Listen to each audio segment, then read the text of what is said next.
여러분 안녕하십니까? 지속가능한 내일을 만나다의 오혜선입니다.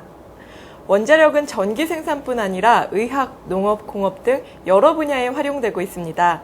그만큼 우리 생활에 있어 다방면으로 필요한 존재인데요. 하지만 원자력을 사용함에 있어 위험 부담이 있는 것 또한 사실입니다. 이로 인해 사회적으로도 많은 갈등을 야기시키기도 하는데요. 이런 원자력에 대한 갈등을 중재하는 역할을 하는 기관이 있습니다. 바로 한국원자력문화재단인데요. 오늘은 한국원자력문화재단의 김호성 이사장님 모시고 말씀 들어보겠습니다.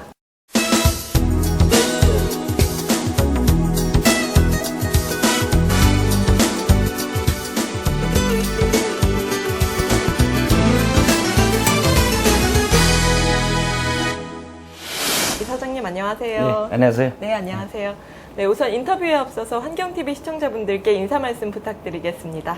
네, 깨끗한 환경을 사랑하시는 환경TV 시청자 여러분 안녕하십니까? 한국원자력문화재단 이사장 김호성입니다. 오늘 이렇게 환경TV에서 원자력문화재단을 방문해 주셔서 대단히 감사하게 생각하고 있습니다.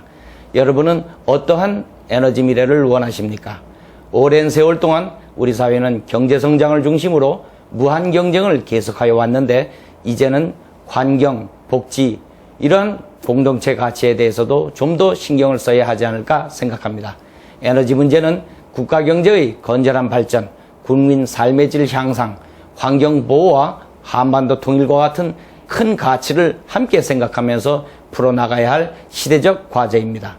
특히 사회 갈등이 심한 원자력 에너지의 활용에 대해서 소통과 협력하여 사회적 비용을 줄여나가고자 하는 것이 제2재단의 사명이라고 생각합니다. 원자력에 관한 사회 갈등을 줄여나가는 것이 재단의 사명이라고 하셨는데요. 네. 구체적으로 원자력 문화재단이 하는 일들이 어떤 일인지 궁금합니다. 예, 원자력 문화재단은 Atoms for Peace, 원자력의 평화적 이용에 관한 정확한 정보를 제공하고 국민적 이해와 공감을 이끌어 나가는 공공기관입니다. 저는 국회에서 오래 근무하다 보니 쟁점에 대해서 치열하게 논쟁하는 것을 당연하게 이렇게 생각하고 있습니다. 다만 정확한 정보가 바탕이 되어야 되겠는데요. 국민 인식조사 시행이나 정책자료 조사집 발간, 이러한 에너지 정책 현안에 대한 조사 기능을 강화하는 데 재단의 역량을 온통 집중하고 있습니다. 조사한 내용은 언론 보도, 재단 홈페이지, 뉴스레터 등을 통해서 공개하고 각종 토론회, 세미나 등 오프라인을 통해서도 제공하고 있습니다. 전문가뿐만 아니라 일반 국민도 이러한 재단이 제공하는 정보를 바탕으로 원자력을 비롯한 각종 에너지 문제에 대해서 정확한 이해를 높일 수 있고 올바른 판단을 하는데 도움이 될 것으로 이렇게 생각을 합니다. 네. 조사 기능을 강화했다고 하셨는데요. 사실 지금 신규 원전 건설, 사용 후 해결료 처리 문제 등 원전 현안이 쌓여있는 이 어려운 시기에 이사장직을 맡으셨어요. 취임 이후 주력하신 부분과 성과가 있다면 소개 부탁드릴게요. 네, 지금 어려운 시기인 건 맞습니다. 네. 저는 재단을 작지만 강한 소통기관으로 탈바꿈시키고자 합니다. 지난 5월 NCS를 기반으로 능력과 실력이 출중한 직원을 6명 신규 채용하였습니다. 또 근무 환경을 새롭게 조성해서 직원들이 자발적으로 창의적으로 일할 수 있도록 이렇게 노력하고 있습니다. 특히 도덕성을 기반으로 클린 공공기관이 되고자 직원들에게 강조하고 또 강조하고 있습니다. 대외적으로는 소통의 트라이앵글이 원활히 작동되도록 부지런히 오가고 있습니다. 저는 원자력 사업 현장과 언론 그리고 국회를 소통의 트라이앵글이라고 이렇게 부르는데요. 이곳에서 종사하는 여러분들의 말씀하시고자 하는 것을 듣고 반영해 나가고자 노력하고 있습니다. 네, 말씀을 들어보니 저도 소통의 트라이앵글 중요성에 대해 이해가 가는데요. 또 원전 문제에서는 또 가장 중요한 것이 안전이라고 할 수 있죠. 네, 일본에서 후쿠시마 원전 사고가 발생하고 이제 국내에서 원전 비리까지 잇따라 발생하면서 우리 국민들의 원자력에 대한 불신이 높습니다. 이에 대해 이사장님은 어떻게 생각하시는지요? 원자력에 대한 우리 사회의 불신이 높아지고 있어서 사실 걱정이 됩니다. 사실 불신이 높은 것은 비단 우리 국내만의 현상이 아니라 국제적인 현상입니다.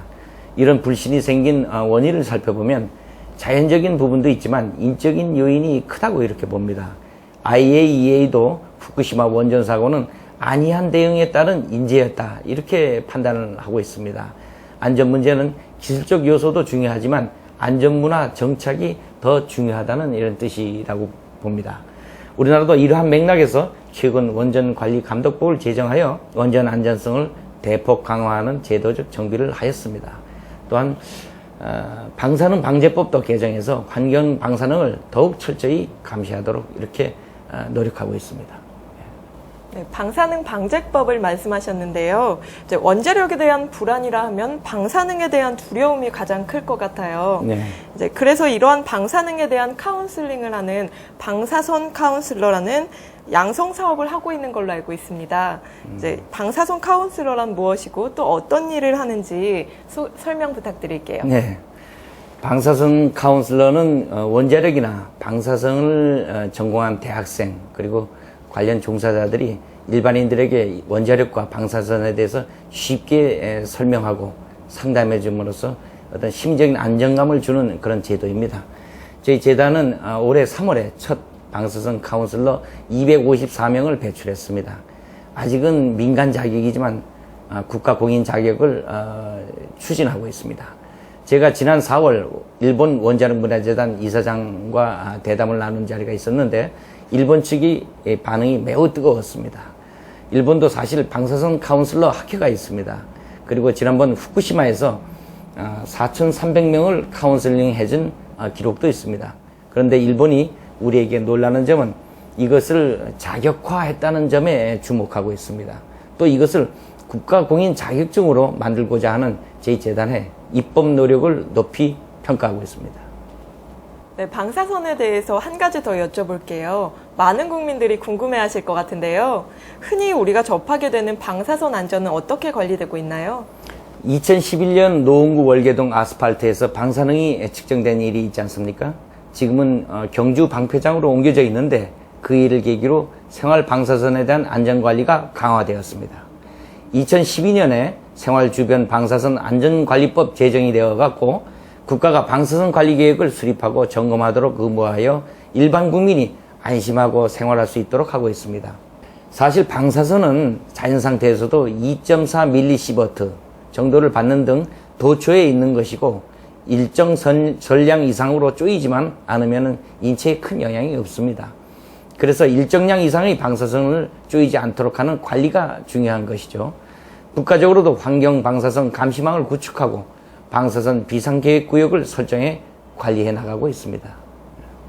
이사장님께서 안전에 대해 말씀해 주셨는데요. 원전으로 인한 사회 갈등도 사실 어려운 과제입니다. 사실 원자력만큼 갈등이 첨예한 사안도 없는 것 같아요. 이에 대해 어떤 해안을 갖고 계신지요? 우리나라는 OECD 국가 중 사회 갈등 지수가 5위권으로 상당히 높은 편입니다. 그에 반해서 갈등 관리 지수는 27위로 매우 취약한 상태입니다. 한 경제연구소에 따르면 연간 사회 갈등 비용이 246조에 달하는 것으로 이렇게 알려져 있습니다. 갈등은 대화 합의를 통해서 해결해 나가야 하는데요. 재단은 에너지 문제에 대한 여러 전문가들의 해안을 모으기 위해 원자력 에너지 미래 포럼과 한반도 전력 포럼을 준비하고 있습니다. 미래 포럼은 국민 수용성, 전원 구성, 기후 환경, 그리고 사용 해결료에 대해서 연구하고 토론을 합니다. 한반도 전력 포럼은 통일 시대를 대비해 어떤 준비를 해야 할지를 논의하는 자리입니다. 앞으로 포럼에서 논의되고 합의된 내용들은 언론이나 재단 홈페이지에 투명하게 공개해서 일반 국민들이 견해를 정립하는 데 도움을 주고자 합니다. 또한 사회의 컨센서스를 결집해 내므로써 갈등 비용을 저감해 나가는 데 노력할 계획입니다. 한미 원자력 협정이 개정되어 양국 장관이 서명식을 하셨는데요. 이 협정이 개정되면 우리 원자력 산업계에 어떤 부분에 있어 도움이 되나요? 크게는 우리나라 국가 위상이 미국으로부터 일방적인 기술 지원을 받는 입장에서 미래를 향해 상호 호혜적인 동반자 관계로 변화했다는 점입니다. 내용적으로는 높은 수준의 원자력 연구 개발이 가능해졌고 원전 연료의 안정적인 공급, 사용 해결료의 재활용, 그리고 원전 수출의 경쟁력 강화, 이러한 결실을 기대할 수 있게 되었습니다. 특히 원자력 연구의 자율성이 높아진 것에 대해 높이 평가를 받고 있습니다. 차관급을 대표로 하는 고위급 위원회를 설치함으로써 연구개발 성과에 대해 계속 협의해 나갈 수 있게 되었다는 점이 이번 한미 원자력 협정의 개정의 큰 성과가 아닌가 이렇게 싶습니다. 네, 끝으로 환경TV 시청자분들과 국민들께 하시고 싶은 말씀 부탁드리겠습니다. 네, 환경TV 시청자 여러분, 21세기를 살아가는 우리는 기후변화라는 전 지구적 환경 문제를 고민하지 않을 수 없습니다. 이제는 Action for Cool Earth, 우리가 사는 지구별을 위해 행동할 때입니다. 포스트 2020이라 불리는 신기후체제에서는 탄소 배출량을 얼마나 줄이냐가 국가 경쟁력이 될 것입니다. 온실가스를 감축하면서도 안정적으로 에너지를 공급할 수 있는 원자력에 대해서 다시 한번 눈여겨봐 주시기 바랍니다. 원자력은 1kWh의 전력을 생산하면서 발생하는 이산화탄소량이 10g에 불과합니다. 풍력이 14g이고 석탄이 991g을 발생하는 것에 비하면 현저히 적습니다.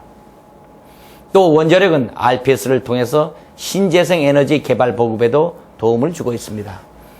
기후변화 대응을 위해서는 신재생 에너지 개발, 메가와트와 같은 에너지 절약과 더불어 원자력이 현실적인 대안이라고 할 수 있습니다. 동일 시대를 준비해야 하는 우리로서는 원자력 에너지의 역할에 주목하지 않을 수 없습니다. 경제성과 환경성을 갖추고 있으면서도 대용량의 전원을 안정적으로 공급할 수 있기 때문입니다. 우리의 전력 사정은 원자력과 화석연료를 빼고 나면 10기가와트에 불과하게 됩니다. 북한이 7.2기가와트 수준입니다.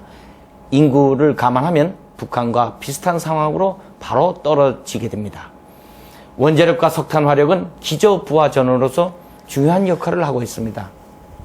특히 준국산 에너지라 할 수 있는 원자력은 통일 이후의 북한 경제를 살리는데도 많은 역할을 하게 될 것이라는 것을 꼭 말씀드리고자 합니다. 네, 오늘 말씀 잘 들었습니다. 원자력에 대한 국민들의 신뢰를 쌓기 위해 계속해서 힘써주시길 부탁드리겠습니다. 오늘 귀한 시간 내주셔서 감사합니다. 네, 감사합니다.